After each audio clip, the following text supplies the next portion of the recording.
with bottles and pepper spray faced off against counter-protestors. The unrest has left dozens of people injured and earlier prompted local authorities to declare a state of emergency. At least one person was killed after a car ploughed into a peaceful counter-demonstration. Elizabeth Walsh has the latest.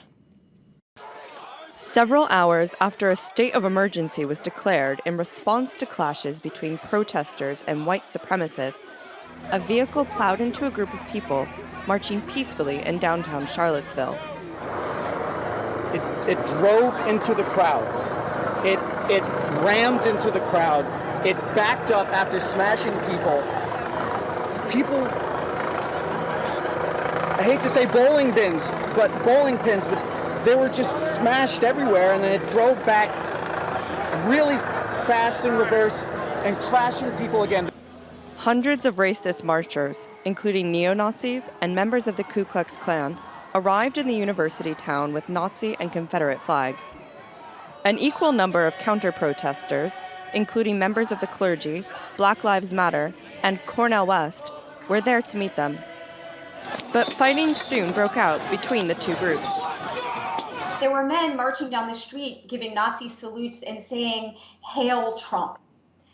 These men were wearing Make America Great hats. They were wearing Trump paraphernalia, some of them. After a heavily criticized delay, Donald Trump condemned the hate. We condemn in the strongest possible terms this egregious display of hatred, bigotry, and violence on many sides.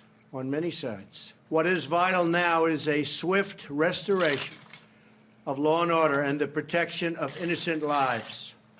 The so-called Unite the Right rally took place to protest the removal of a statue of Robert E. Lee, a Confederate Army general. The statue was located in Lee Park, recently renamed Emancipation Park. The rally's organizers arrived from out of town, furthering tensions with a local community that is predominantly liberal. Authorities have since announced that the driver of the car that plowed into protesters is in custody.